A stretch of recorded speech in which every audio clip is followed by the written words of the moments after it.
Seja muito bem-vindo ao Novo Corretor Pod, o podcast para corretores de seguros que estão acompanhando essas novas tendências do mercado. Hoje nós vamos conversar com o Dr. Robson Silveira, que percorreu o Brasil durante esse ano para poder falar com seguradoras, com corretores, com agentes do nosso mercado sobre a nova lei de seguros. E ele está aqui com a gente para poder compartilhar um pouco mais do que é importante sobre esse momento. Robson, seja muito bem-vindo. Muito obrigado, Rafael. Obrigado pelo convite. E antes da gente começar, já deixa o seu like, clica no sininho e compartilhe esse conteúdo para que outras pessoas tenham acesso a ele. Importante você nos seguir nas redes sociais também para poder receber a notificação dos próximos encontros.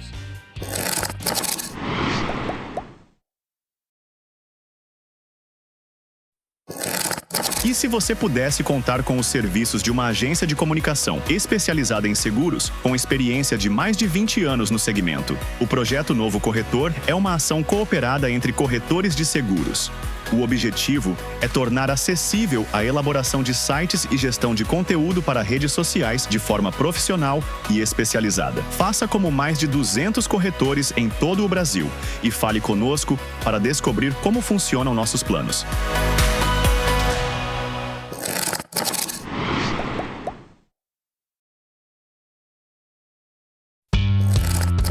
Então, Robson, chegou o momento da gente conhecer quem é o Robson Silveira um pouco mais, né? Robson, e aí, como é que começou a sua jornada na área do direito e na área do seguro? Legal, Rafa. É sempre bom fazer essa ideia inicial, né? Porque seguro, eu comecei a trabalhar com seguros ainda muito jovem. Eu já tenho mais de 30 anos no mercado de seguros. Eu fui estagiário no Banco do Brasil. E lá tive o meu primeiro contato com apólices de seguro, na época da Suamérica.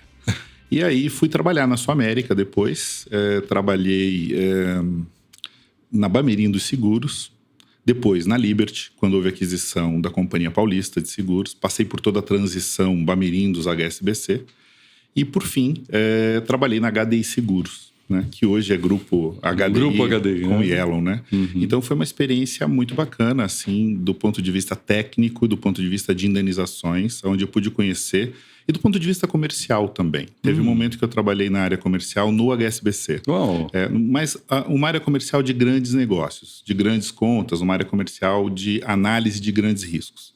E essa experiência da área de sinistros me acabou conduzindo, por conta dos meus estudos na área jurídica, me acabou conduzindo para o jurídico em seguradora.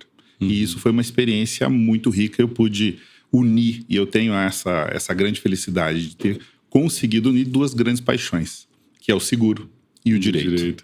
E pelo seu sotaque, a nossa audiência já detectou aí de alguma forma que você é do sul do Brasil, né? Do sul. De que região você é natural? Eu sou natural de Santa Catarina. Meus pais moram em Bom Retiro, em Santa Catarina, que é uma cidade no interior, na Serra de Santa Catarina. Uma cidade que vem chamando a atenção para o turismo rural.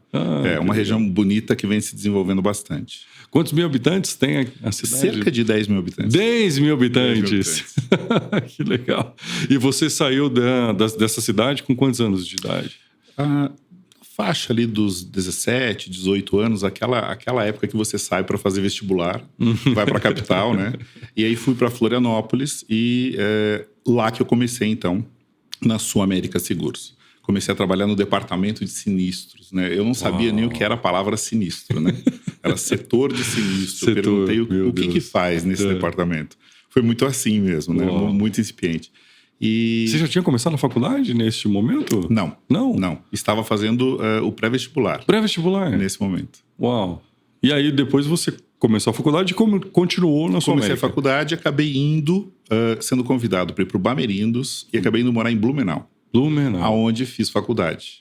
Eu estudei na FURB, que é a principal faculdade de Blumenau. Era a principal faculdade de Blumenau à época, né? Certo. E você ficou lá até que ano? Até 2004. Até 2004? E agora faz 21 anos, 20 para 21 anos que eu estou em Curitiba. Em Curitiba. E em que ano que você deixou de trabalhar nas seguradoras e passou a ter o seu próprio escritório? Em 2008. em 2008. 2008, fazem 17 anos. Como é que foi essa virada de chave? Você foi sozinho, não foi sozinho, com sócios? Foi muito importante. Foi com um sócio que eu conheci na pós-graduação. E ele me incentivava bastante, no sentido de que a gente podia exercitar essa advocacia no sentido do que a gente consegue fazer hoje, certo, que era o projeto que nós tínhamos. Por quê, Rafael? Quando eu estava no jurídico em seguradora, eu percebi algo que me chamou muita atenção. A maioria dos escritórios de advocacia especializados no que a gente chama hoje de direito de seguros são escritórios grandes, a maioria deles, à época, sediados em São Paulo, certo, e que advogam, que defendem os interesses que orientam as seguradoras. Certo. Eu fui percebendo uma movimentação muito grande no sentido de que o corretor de seguros vinha aparecendo cada vez mais nesse cenário. Uhum. Não se falava mais tanto só de segurado e seguradora. Uhum. O corretor começou a aparecer no sentido de ser responsabilizado juridicamente. E a gente percebia claramente uma assimetria muito grande entre a defesa que os seguradores tinham para cuidar dos seus negócios, dos seus interesses, o que é absolutamente legítimo e correto, mas os corretores e os consumidores de seguros não tinham nesse mesmo nível. Havia um desnível de qualificação profissional no que a gente chama hoje de direito de seguros. Certo. E aí eu vi uma oportunidade de unir essas duas paixões que eu te falei, né? O seguro, que todo mundo fala que é uma cachaça, né? E é isso. E o direito, né? De modo que eu acho que sou muito, como que se fala, agraciado, certo, né? Com poder trabalhar com duas coisas que me fazem tão bem, né? A ponto de dizer assim, não tem... tem dias difíceis, evidentemente, né? Sim. A advocacia tem desafios enormes. Sim. Mas trabalhar com a advocacia, que era o que eu sempre queria, e poder trabalhar com a advocacia na área de seguros e defendendo o corretor de seguros e os consumidores de seguros, isso tem um sentido tão grande que transcende toda e qualquer dificuldade. Nossa audiência que está nos ouvindo agora está tendo a oportunidade de ter um primeiro contato com essa sua paixão aqui pelo teu microfone. Sim. Quem te conhece, como eu, né, que sou, sim, teu amigo também, né, pessoalmente, vê o, sim, quanto isso se materializa, né, no dia a dia, sim, do seu trabalho, das suas entregas, o quanto isso realmente é uma conexão de propósito para você. E em que momento que você descobriu essa união de, isso aqui é o que eu vou fazer para eu poder ganhar dinheiro e isso é o que eu tenho como um propósito de vida? Em que momento que essas coisas, né, se conectaram? Sim, as coisas foram se encaixando, Rafa, a partir ali dos últimos, eu diria os últimos 15 anos, talvez, um pouquinho mais. Logo no início da advocacia, logo no início da ideia desse projeto. Nós percebemos que o corretor precisava entender que o jurídico não é algo coadjuvante apenas. E nós percebemos claramente que nós não temos como proteger o consumidor de seguros sem qualificar o corretor de seguros. É verdade. E o corretor de seguros precisava quebrar um paradigma muito grande. E aí, a partir da quebra desse paradigma, nós montamos um modelo de negócios que, para nós, é mais do que um modelo de negócios, é um propósito, né? É um legado que nós queremos e estamos, me parece, conseguindo trazer para o mercado de seguros. O jurídico não é coadjuvante. Eu tenho dito, Rafa, na última década, seguramente, nós fizemos 7 ciclos de palestras, né? O último ciclo, o 7º, esse ano, sobre a nova lei, o novo marco legal, de seguros. Eu tenho insistido sistematicamente desde o primeiro ciclo, desde a primeira palestra. Você é um consultor de riscos. Você não pode ser e se comportar como um simples vendedor de seguros. Você tem uma responsabilidade transversal nesse negócio. E muitos corretores ainda se comportavam de uma maneira mais tímida diante desse encargo, dessa responsabilidade gigante. E o que eu vejo legal é que os corretores, pouco a pouco, isso é um processo, não é do dia para a noite, isso é um processo, né, de quebra de paradigma. Mas hoje eu vejo que muitos corretores que nos acompanham já percebem claramente a mudança que faz, inclusive na sua prospecção, no seu posicionamento comercial, inclusive, ter mais conhecimento jurídico. A gente quebrou aquela ideia de que o jurídico é coisa do jurídico da seguradora, do advogado, porque eu digo para os corretores, o que você celebra? O que você faz todos os dias? Um contrato, né? Um negócio jurídico. Um negócio jurídico. Então, se você celebra negócios jurídicos, você não pode ter essa barreira de que o mundo jurídico é o mundo lá dos advogados. É claro que o corretor não vai ter o nível de conhecimento num nível de profundidade. Aí ele vai buscar uma assessoria, um apoio. Mas ele precisa dominar, ele precisa caminhar minimamente nesse caminho para saber qual cobertura é mais adequada para aquele risco que o cliente dele tem. E eu tenho dito isso. Você não vende seguro, você compra.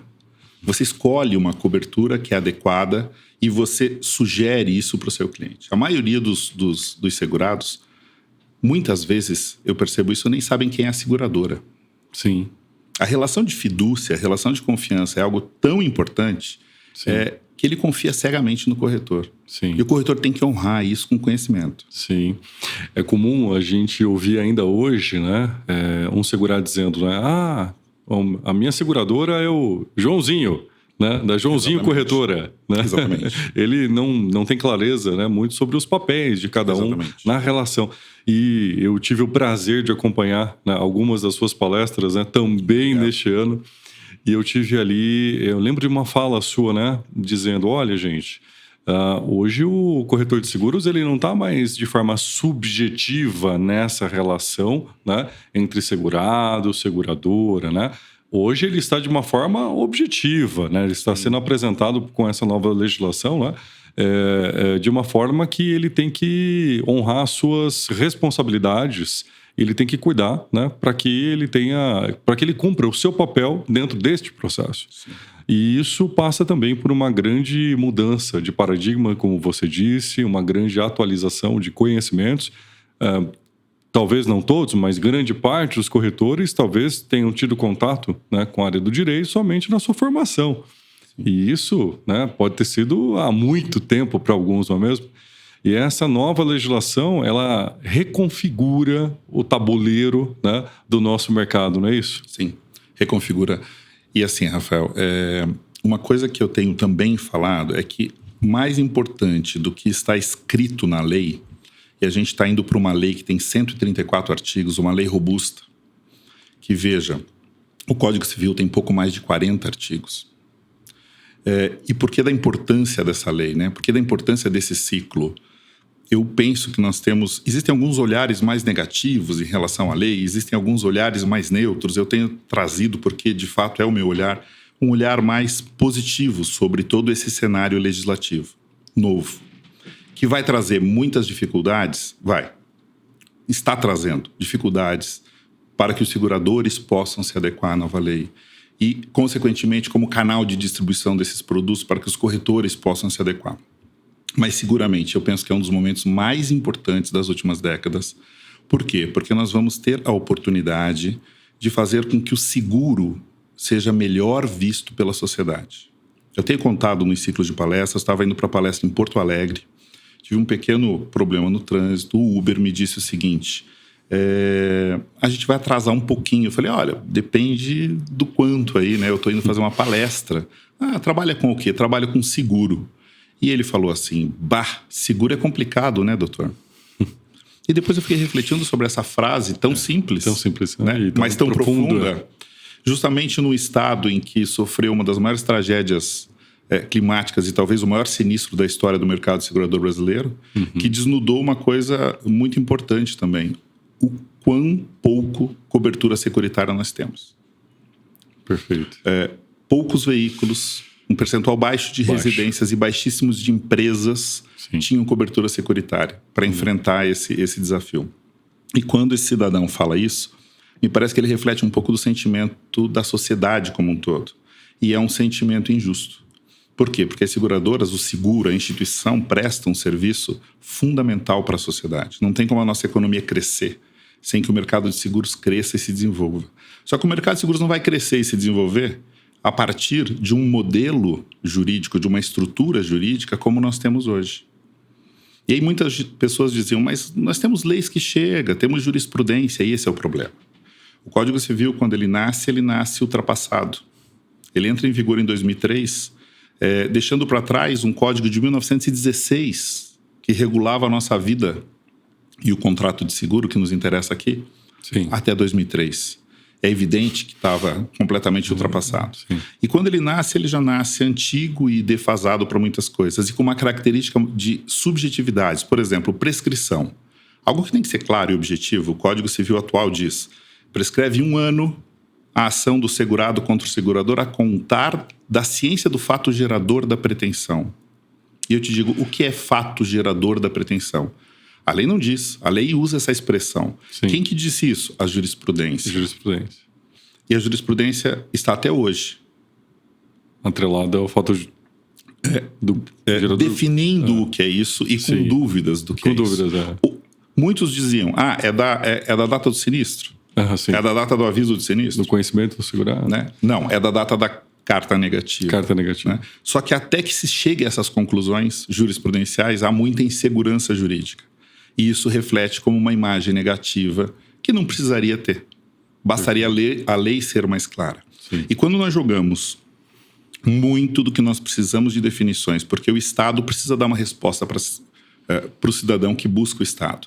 Não tem lei, não tem um arcabouço jurídico suficiente, a jurisprudência precisa dar conta do recado. Sim. E os tribunais passam, então, porque é fonte de direito, eles passam, então, a criar uma jurisprudência específica sobre isso.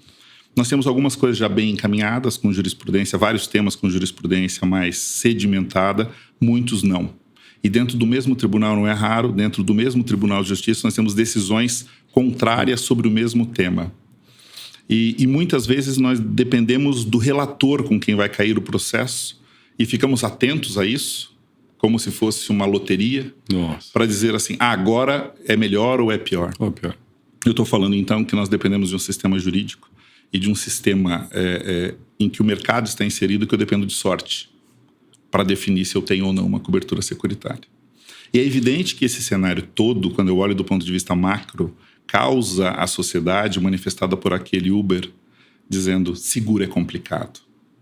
E enquanto nós tivermos essa noção na sociedade, o seguro não vai se desenvolver. Então, acho que a grande vitória da lei é possibilitar que as seguradoras, e agora vai depender delas, e dos corretores, que esses atores da sociedade, e nós como advogados, na formação de uma nova jurisprudência, por que não? Consigamos materializar esses princípios da lei.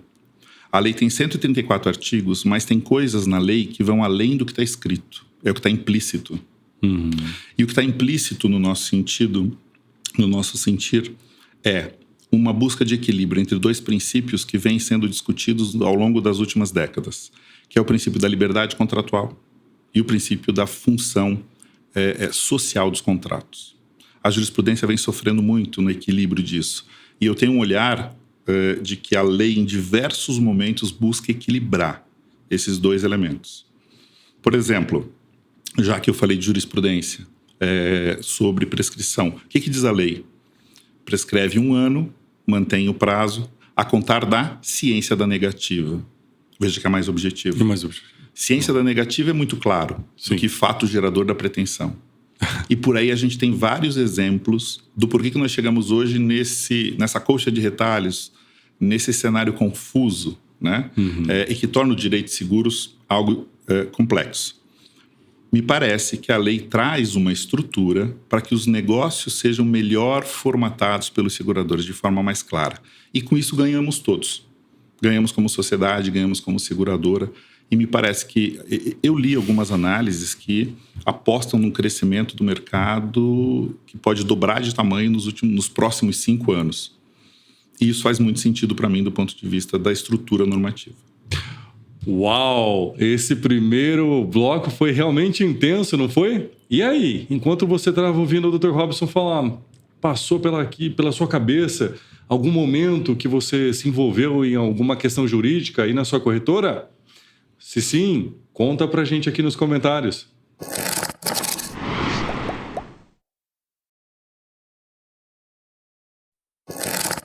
E se você pudesse contar com os serviços de uma agência de comunicação especializada em seguros, com experiência de mais de 20 anos no segmento? O projeto Novo Corretor é uma ação cooperada entre corretores de seguros.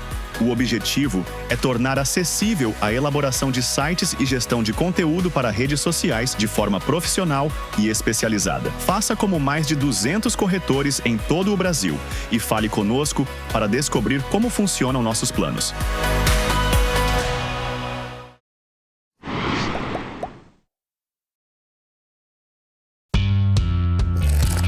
E agora, Robson, a gente volta falando sobre a Lei 15.040, a nova lei do seguro. Afinal de contas, o que muda? Dá pra gente definir? É uma resposta complexa, mas vou encarar essa pergunta. Veja só. O que muda fundamentalmente, eu tenho até brincado com os corretores, eu acho que posso começar respondendo dessa forma, dizendo para eles o seguinte: nós vamos conversar aqui 2 horas e meia, que é mais ou menos, nós tivemos aí foram mais de 30 capitais e grandes cidades, cidades já visitadas, nós temos ainda mais algumas até os primeiros 15 dias de dezembro, já com a agenda confirmada. Eu tenho dito o seguinte: se nós sairmos daqui com com muitas informações, e se eu tiver que lembrar, eu corretor, tiver que lembrar apenas de uma coisa, que vai me guiar a partir de amanhã lá na corretora. Certo. Que coisa é essa? Dever de informação. A lei reforça muito esse caráter e essa obrigação do dever de informação do profissional corretor de seguros. Pela primeira vez, estabelecendo um prazo em dias. O corretor passa a ter 5 dias como intermediário que é na relação entre o segurador e o segurado. Ele já tem a obrigação de fazer levar essas informações e documentos de parte a parte. Mas agora ele tem 5 dias de prazo. E a lei faz uma observação, desde que esse prazo não deva ser menor de acordo com cada caso concreto. Então, isso só vem reforçar, e não é só por conta deste ponto, é o que eu digo, a lei tem que ser entendida naquilo que não está escrita nela, mas uma análise sistemática dela permite a gente tirar conclusões e orientações, no sentido de que o corretor precisa cuidar muito do seu dever de informação e conhecer os produtos. As companhias passaram a ter, como eu falava, dos princípios de liberdade contratual, passaram a ter bastante liberdade para formatar os seus produtos, observadas algumas regras de proteção mínima, Sim. que é a observância do princípio da função obrigatória. Então nós temos, por exemplo, no momento da formação do contrato, acho que é importante chamar atenção nesse ponto, Rafael. A formação do contrato, 90% de todas as demandas, e as demandas, eu brinco com os corretores, se eu apresentasse os gráficos de demandas contra corretores, eles ficariam muito assustados, então eu não tenho apresentado. Mas tenho só chamado a atenção no sentido de dizer, há um despertar do consumidor no sentido também de demandar contra o corretor de seguro, justamente em razão dessa relação de confiança transcendental que existe. Então ele se sente traído, violado, desamparado quando o corretor não entrega aquela proteção. Afinal de contas, o corretor tem que entender que ele cuida da vida, Sim. do patrimônio, dos bens, de coisas que são caras do ponto de vista não financeiras, e também, por que não, mas que são caras do ponto de vista de conquistas da vida das pessoas. E essa conquista é entregue nas mãos, esse patrimônio, essa vida, é entregue a operação de uma empresa nas mãos desse corretor, desse profissional, e o vínculo maior que os une é a confiança. Quando essa confiança é quebrada, de alguma forma, isso se materializa por meio de uma demanda judicial. Isso vem crescendo bastante. E Robson, você falando aqui, eu me lembro de alguns exemplos de práticas, né, que algumas corretoras adotam, que acabam assim colocando num risco ainda maior e desnecessário, né? Eu percebo que alguns corretores, por algum motivo, ainda têm um velho hábito de informar lá nas propostas o telefone do segurado, no campo do telefone do segurado, ele informa o telefone dele. No campo do e-mail, ele informa o e-mail dele, né? E conectando com essa questão do direito, da necessidade, da obrigatoriedade de informar, sim, a gente tem um grande choque, né, com essa prática, né, que muitos adotam aí no mercado, né? Tem. Essa prática, ela é mais uma, existem diversas outras que poderiam ser revisitadas e que eu acho que agora, com a entrada em vigor da nova lei a partir do dia 11 de dezembro, cabe a cada corretor, e a gente tem convidado a essa reflexão nas palestras, e se colocado à disposição dos corretores para que essa análise possa ser feita, né, se assim for necessário, sobre como que eu estou agindo até hoje e como que eu vou agir daqui em diante. Porque seguramente precisa haver um ajuste. Não dá para receber uma mudança de um marco regulatório tão grande que mexe em tantas situações e continuar agindo como se isso não existisse, né? Então, o corretor precisa ficar atento a práticas desse tipo. Por exemplo, esse exemplo específico que você deu chama para você, corretor, uma responsabilidade imensa. Você tem que permitir que o segurador converse, faça contato, né, institucional com o cliente. O segurado e o segurador são as partes do contrato. Eles têm que ter esse direito de ter esse contato. O intermediário não deve interceptar esse direito. Até porque essa interceptação o colocaria numa condição de risco muito maior. E de forma absolutamente desnecessária. E nós temos precedentes que mostram isso na prática, o quanto de problemas isso pode causar. E qual é a outra prática que você, doutor, pode falar, né, compartilhar com a gente, que está provocando uma exposição que precisa ser revisitada neste momento? Uma coisa importante que os corretores precisam tomar bastante cuidado é com a guarda de documentos e que está atrelado ao dever de informação. Então, hoje, o contrato de seguro pela nova lei, ele se prova por qualquer meio de prova admitido em direito, exceto a prova exclusivamente testemunhal. Então, veja, a gente tem aqui um olhar da lei para as novas tecnologias, porque sabe-se que os contratos são celebrados, a maioria das vezes, por meios eletrônicos, por conversas de WhatsApp, por exemplo, por e-mail, né? Isso tudo é válido. E a lei vem e chancela esse mecanismo. Então, eu tenho dito para os corretores que aquele ok que ele manda lá no WhatsApp, aquele ok é a celebração de um negócio jurídico. Então, ele tem que fazer isso de forma muito consciente, formalizar essas informações. Mas mais do que isso, e na linha da tua pergunta de uma prática que pode expor os corretores, é não manter de forma segura a proteção desses dados. A gente teve vários casos concretos que o corretor cumpriu o seu dever de informação. Ele orientou, ele sugeriu, ele alertou para situações que aqueles produtos, em relação àqueles riscos, não eram adequados ou tinham deficiências, né? Precisou chamar atenção para alguns detalhes, porque nem todo produto é igual e nem todo risco é igual. Então, essas peculiaridades, e o corretor precisa ficar atento a isso, né? Muitas vezes você trata de seguro, e muitas vezes se fala no mercado, seguro é commodity. Eu sempre discordei um pouco disso, né? Porque ainda que você tenha um produto padronizado, você tem situações na análise do risco que não podem ser tratadas como commodities, né? Eu não consigo entender muito um negócio jurídico ser tratado como commodity, porque eu tenho todo um processo de subscrição do risco, que ele não é igual de risco para risco, ainda que existam similitudes. Então, acho que estar atento a isso. E um cuidado com a manutenção dessas informações, e-mails, conversas de WhatsApp, backups, é fundamental. A gente tem percebido que com essa tecnologia, o uso da tecnologia vem avançando bastante e não tem como ser diferente, é um caminho sem volta. Sim. Então, nós temos que pensar em como que eu vou armazenar isso, porque os corretores se preocupam em formalizar, mas não em armazenar. Armazenar. No momento em que o advogado precisa disso, eventualmente para uma defesa, como nós tivemos casos, o corretor não tem aquele... Porque teve um problema, porque houve um acesso indevido, perdeu o celular, enfim. Né? Essa questão do celular, né? O celular virou uma grande ferramenta de trabalho e ele precisa ter um olhar de cuidados profissionais com essa ferramenta. Perfeito, Robson. Nessa linha que você entrou, eu acho que a gente tem alguns pontos bastante importantes que eu não sei se a gente teve um agravo ou não, né, na posição do corretor. Você já falou em vários treinamentos sobre o princípio da perda da oportunidade, né? Isso somado ao registro, a necessidade de registro das informações, né?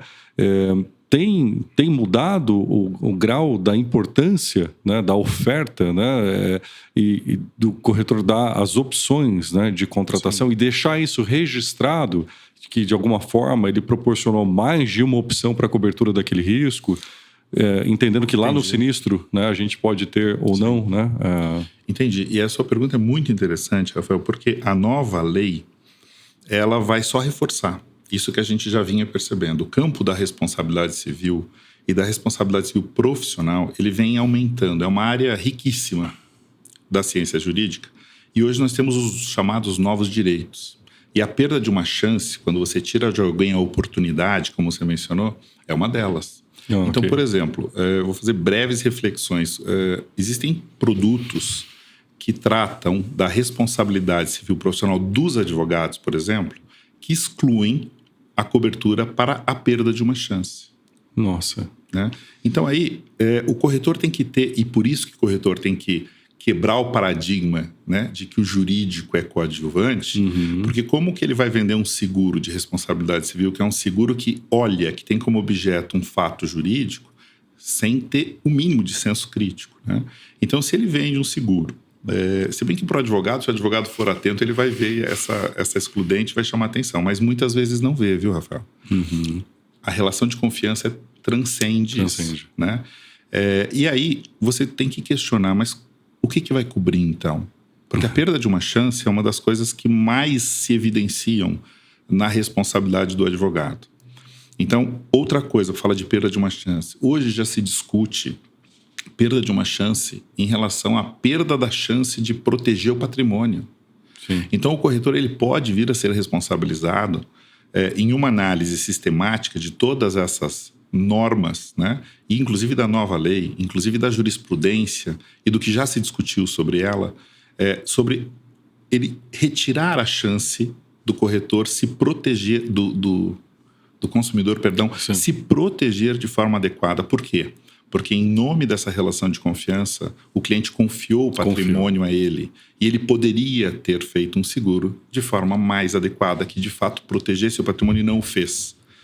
Do ponto de vista jurídico, há todos os elementos para o enquadramento de uma responsabilidade, tanto quanto há para o advogado quando ele perde um prazo, por exemplo.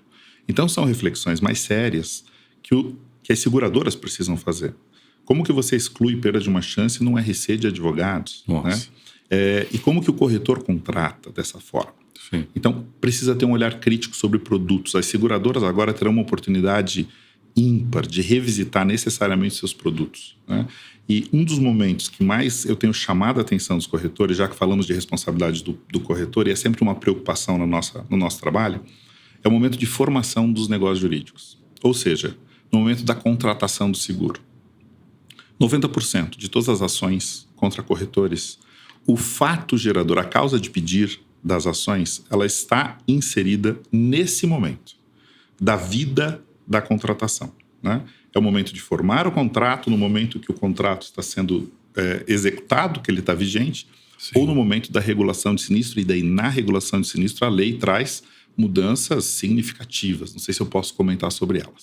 A gente vai entrar nessas e outras mudanças no próximo bloco. E agora eu quero fazer uma provocação. Depois desse despertar, e você, corretor, já está se atualizando, a lei entra em vigor no próximo mês. Tá com alguma dúvida? Manda pra gente aqui nos comentários.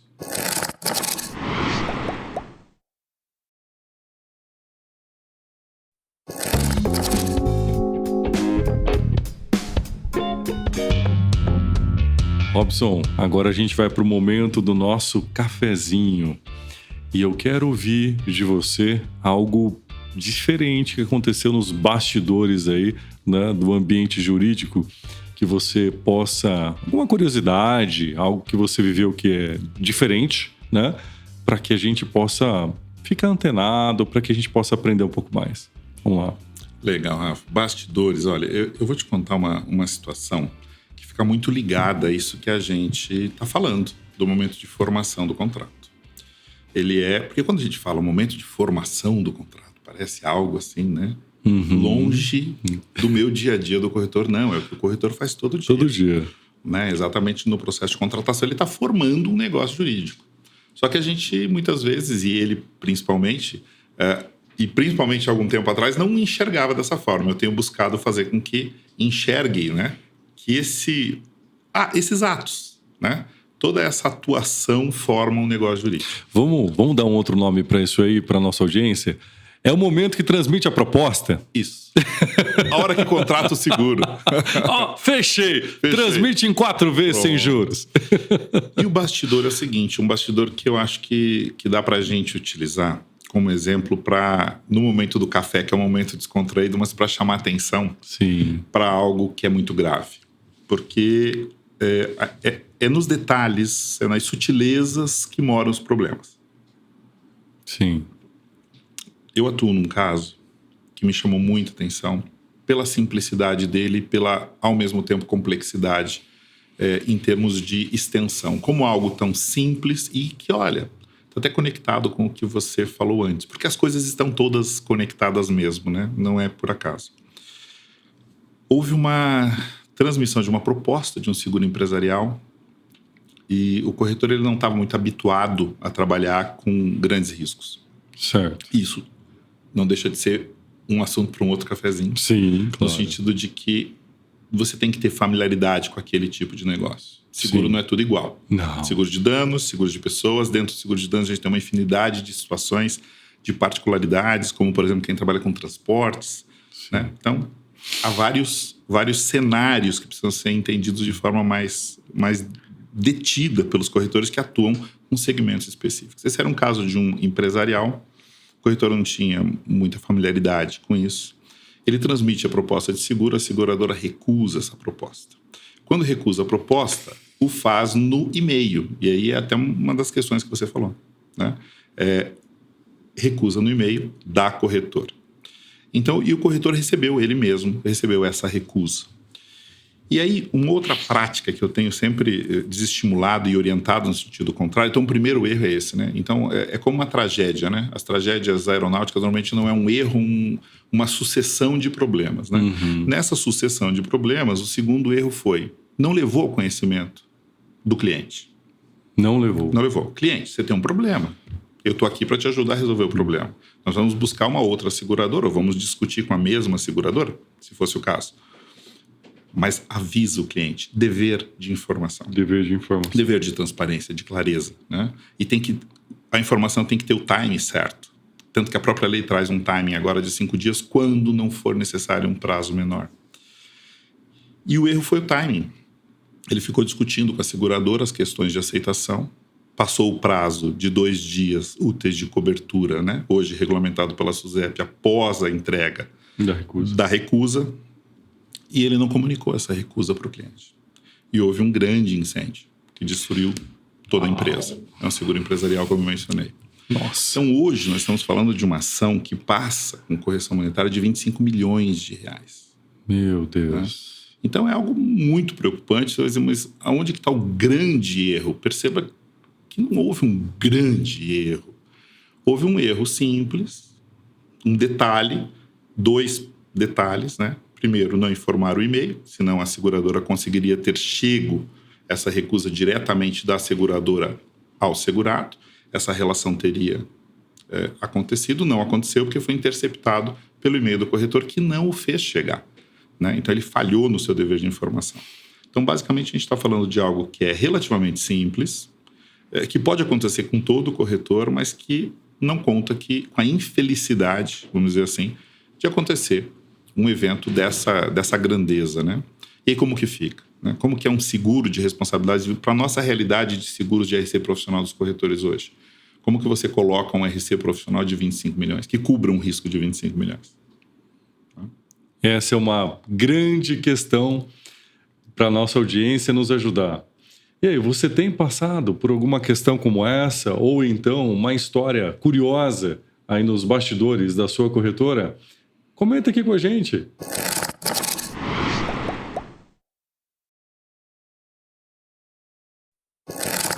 E se você pudesse contar com os serviços de uma agência de comunicação especializada em seguros, com experiência de mais de 20 anos no segmento? O projeto Novo Corretor é uma ação cooperada entre corretores de seguros. O objetivo é tornar acessível a elaboração de sites e gestão de conteúdo para redes sociais de forma profissional e especializada. Faça como mais de 200 corretores em todo o Brasil e fale conosco para descobrir como funcionam nossos planos.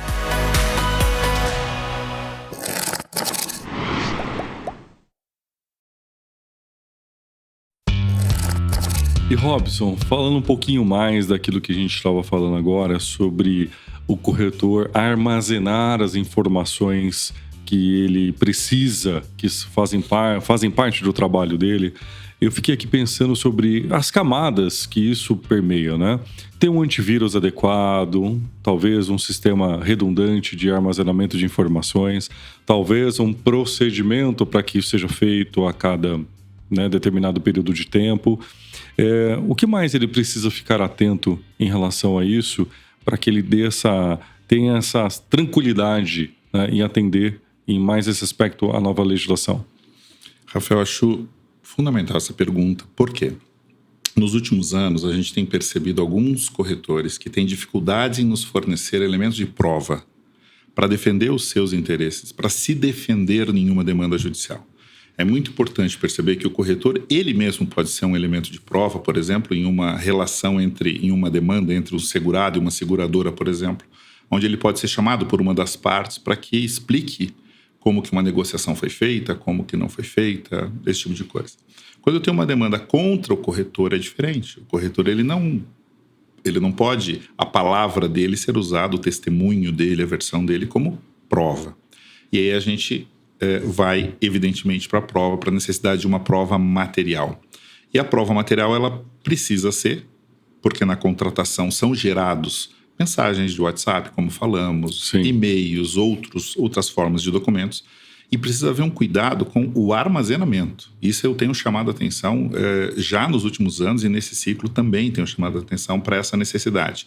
E o corretor precisa, sim, ter um planejamento organizacional que permita que ele olhe para isso com esse olhar de armazenamento. Isso me lembra uma questão que é uma outra tônica que a gente vem dando em razão do caminhar da jurisprudência antes e agora da nova lei. O mercado, Rafael, penso que não vai ter mais espaço para o amadorismo.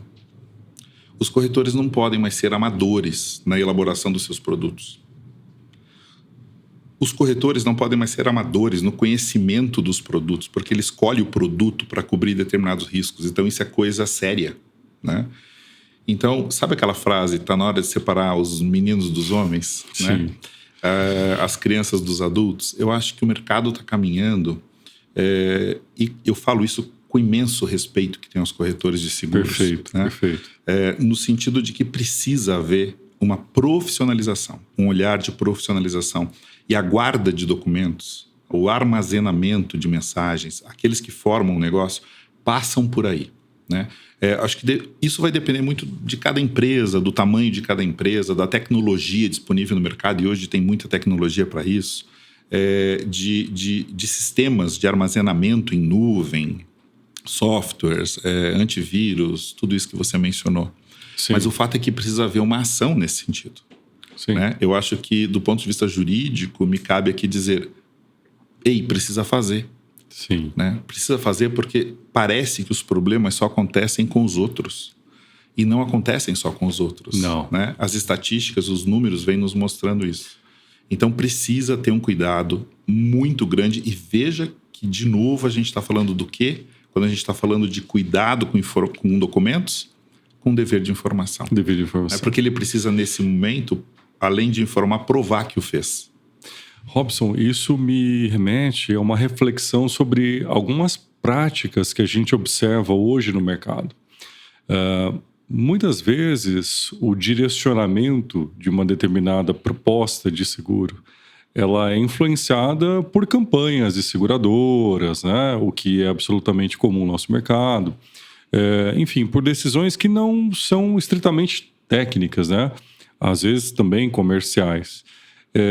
Essa é uma prática que ela vai ser impactada nessa nova linha do tempo, com certeza. Vai, com certeza. E também uma outra reflexão que me traz é o quanto ter um CRM, um sistema de gestão, né, deste fluxo inteiro, ele se faz 100% necessário. Né? Não é mais apenas algo opcional, né? É uma obrigação, né, do corretor, de forma objetiva, não mais subjetiva, né, de ter essas informações à disposição, na qualidade necessária, no tempo necessário, com o rigor necessário.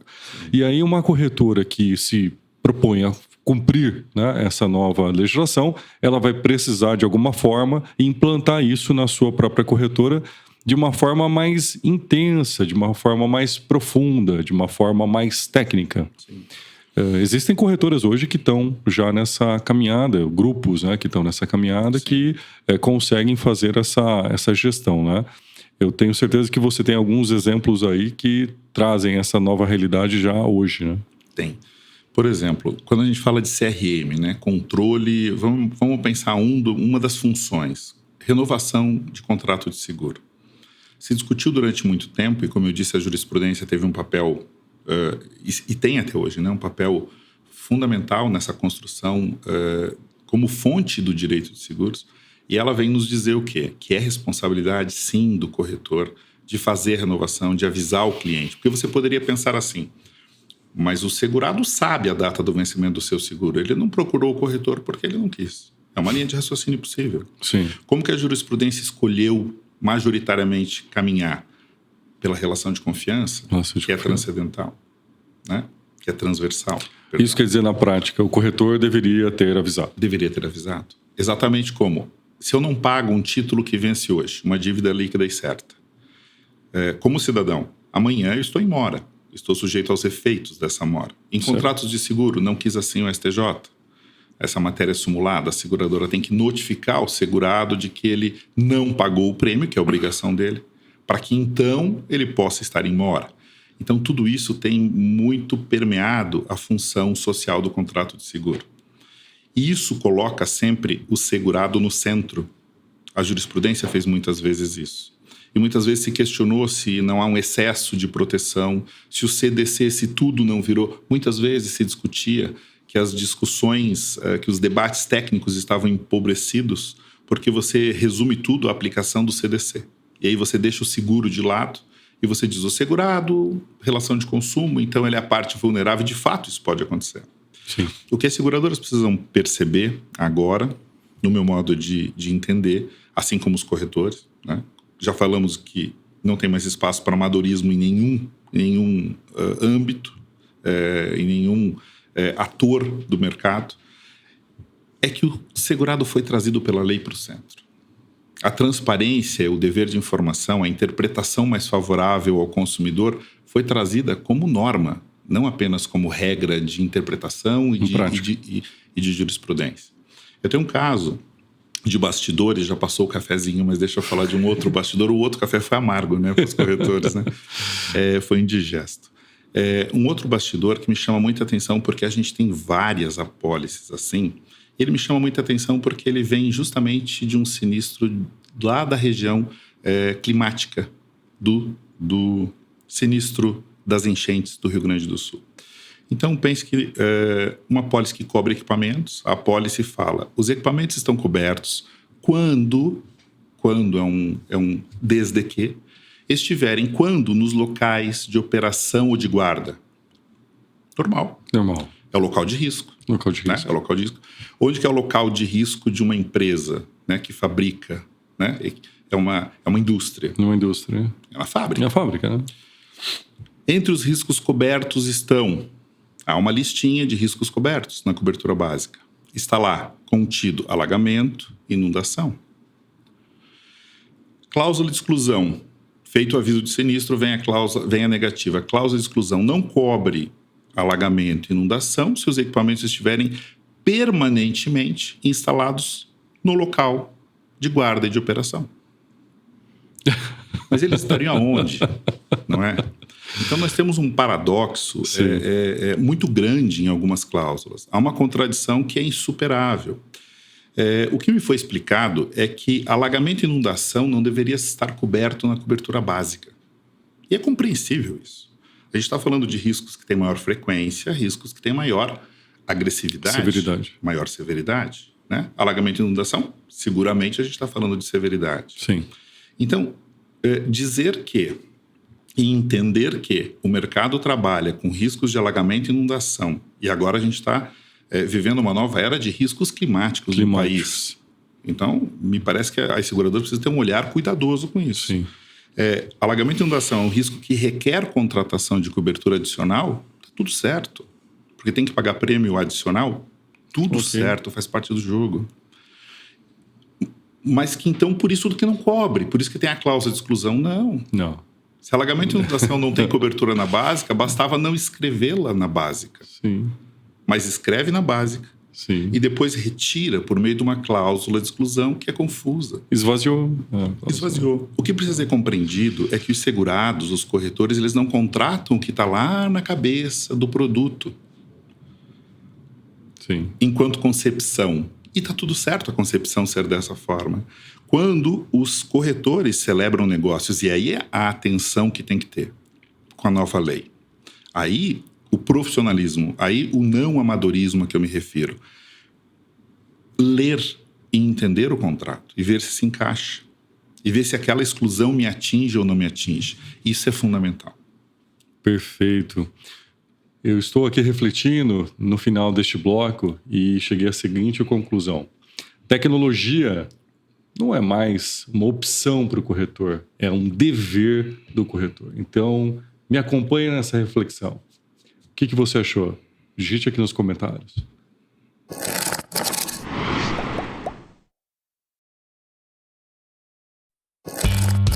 Robson, agora a gente vai para um assunto do momento que já está no momento, já tem um certo tempo.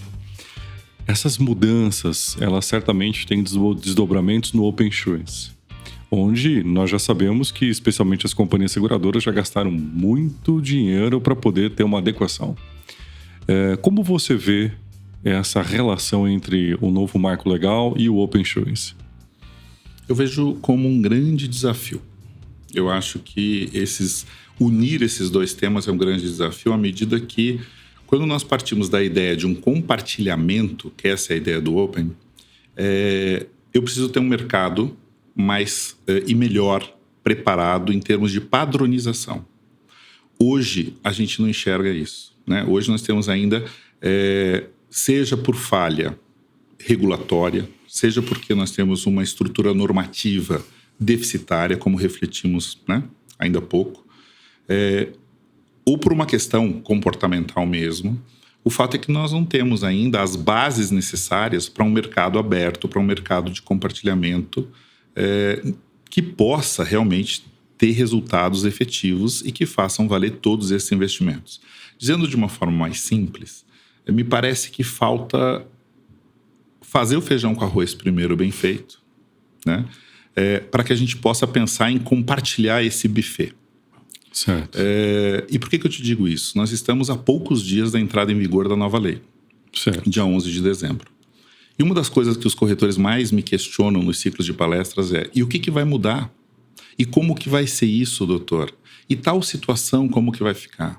Como que é a questão da cobertura provisória?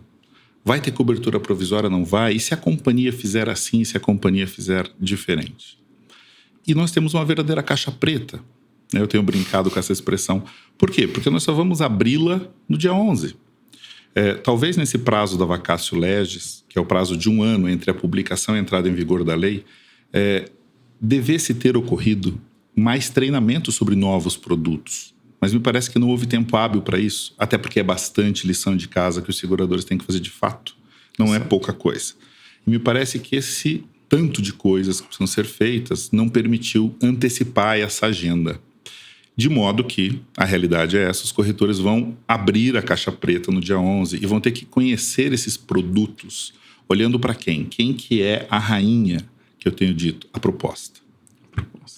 Então pensa, se eu não tiver um alinhamento de produtos alinhados com a nova lei, que vai trazer um regramento que traz mais clareza, né, menos insegurança jurídica, eu não consigo ver um mercado de compartilhamento funcionando. Né? Não no modelo que nós temos hoje. Me parece que tem algumas lições de casa a serem feitas para que isso possa virar uma realidade. E pode virar uma realidade, mas precisa antes fazer essa lição de casa. Realmente, eu me lembro de uma das suas palestras, né? Você foi perguntado sobre isso, doutor. E agora, posso responder? Está coberto ou não está coberto, né? E a sua resposta foi: se você tiver juízo, você vai falar, depende. Eu sempre brinco que algumas questões tem que dar resposta de advogado.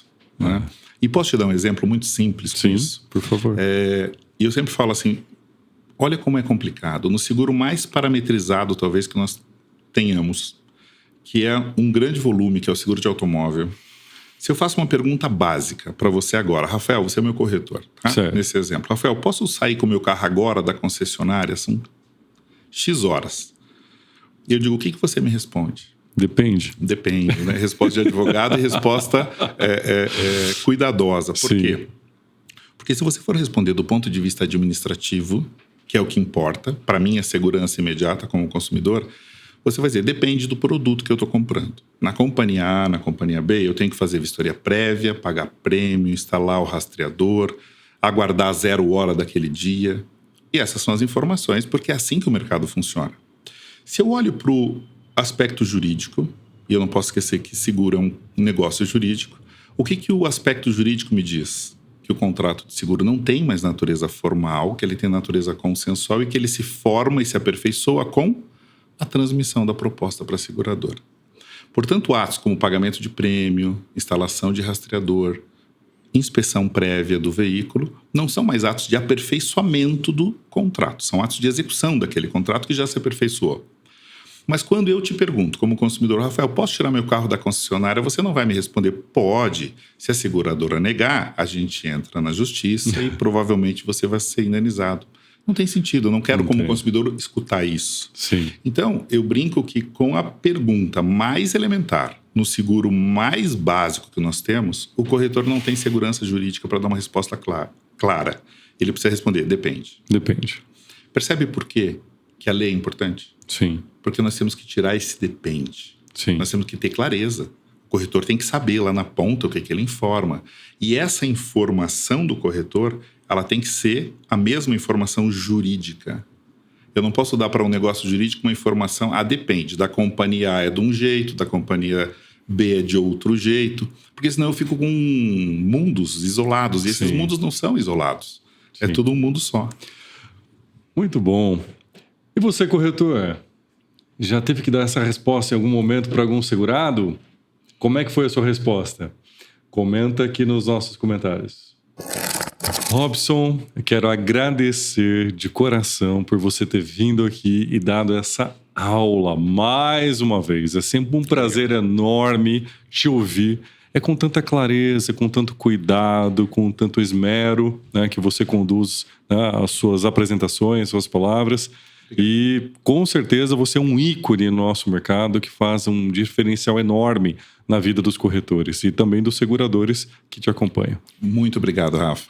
Eu que agradeço a confiança, o convite e dizer que eu estou sempre à disposição de vocês e de todos os corretores.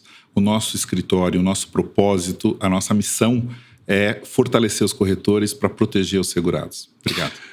Eu que agradeço. E qual que é a rede social do seu escritório? Robson Silveira. Robson Silveira. ADV. ADV. Robson Silveira ADV. Então pode procurar o Dr. Robson nas redes sociais. E lembrando que este episódio foi mais uma vez patrocinado pelo projeto Novo Corretor. E aí, será que o seu site já está adequado à nova LGPD, que já não é tão nova assim?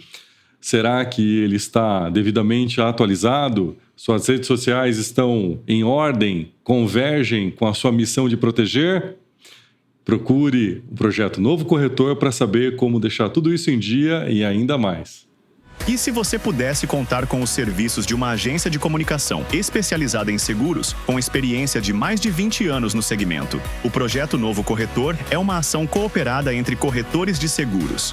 O objetivo é tornar acessível a elaboração de sites e gestão de conteúdo para redes sociais de forma profissional e especializada. Faça como mais de 200 corretores em todo o Brasil e fale conosco para descobrir como funcionam nossos planos.